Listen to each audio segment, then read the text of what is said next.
आजादी, डेमोक्रेसी, संविधान खतरे में है का हवाला देने वाले देखें कि ऐसी आजादी आखिर मिलेगी कहां, जहां पर खुलेआम देश के सबसे प्रतिष्ठित ओहदे पर बैठने वाले को गाली दी जा रही हो और अपशब्द में भी कोई चूक ना छोड़ी जा रही हो।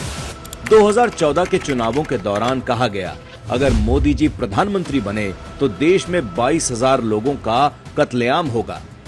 ये कोई अफवाह नहीं थी, ये कैमरे के सामने दिया गया बयान था।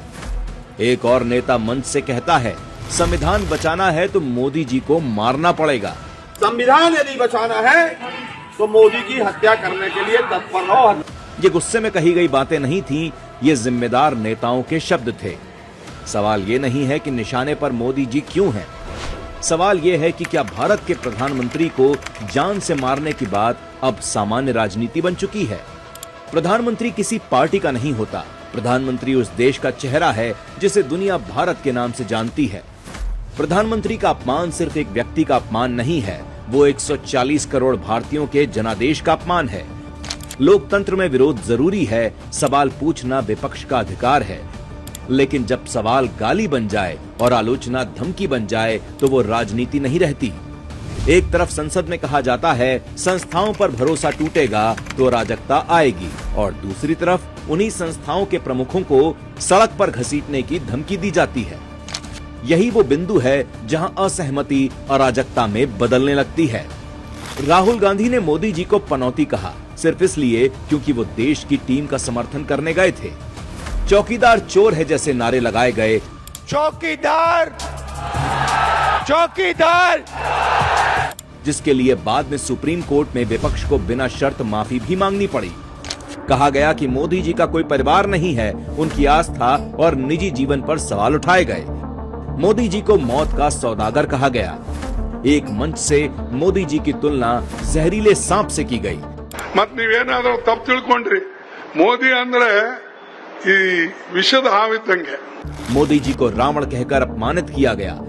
यहाँ तक कहा गया कि मोदी जी जन्म से ओबीसी नहीं हैं, उनकी पहचान पर सवाल उठाया गया। ये राजनीतिक आलोचना नहीं है, बल्कि ये हार न स्वीकार कर पाने की मानसिकता है। मोदी तेरी कब्र खुदेगी, ये नारा सार्वजनिक रूप से लगाया गया। मोदी तेरी कब्र खुदेगी, आज नहीं तो कल खुदेगी। मोदी तेरी कब्र खुदेगी, आज नहीं तो कल खुदेगी। कुछ नेताओं ने मोदी जी को टुकड़ों में काटने जैसी धमकियां भी दी। ये शब्द ट्रोल्स के नहीं थे, ये मंच से दिए गए बयान थे। ये शब्द एक सोच को उजागर करते हैं, एक ऐसी सोच जिनकी कोई मर्यादा नहीं है, जो बस चुनाव हार सकती है। ये सवाल किसी व्यक्ति का नहीं है, ये सवाल उस पद का है जिस पर भारत का संविधान टिका है। प्रधानमंत्री का अपमान भारत की जनता की लोकतांत्रिक पसंद का अपमान है। जो प्रधानमंत्री को मारने की बात करता है, वो लोकतंत्र से हार चुका होता है।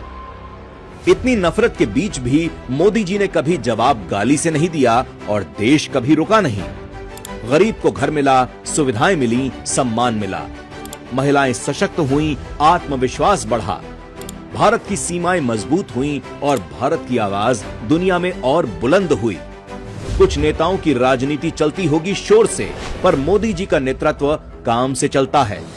आज देश के सामने दो रास्ते हैं, और मैं इसी देश का नागरिक होने के हक से अगर आपको चुनने को बोलूं तो आप कौन सा रास्ता चुनेंगे। एक तरफ वो राजनीति जो गाली देती है, धमकी देती है, डर फैलाती है, और दूसरी तरफ वो नेतृत्व जो काम करता है, जवाब देता है और राष्ट्र को आगे ले जाता है। पीएम मोदी ने एक प्रधानमंत्री होने के तौर पर अपना फर्ज हमेशा निभाया है, लेकिन आज हमें समझना होगा कि उनके खिलाफ ऐसी सोच रखने वाले सिर्फ प्रधानमंत्री से नफरत नहीं करते, बल्कि भारत से नफरत करते हैं।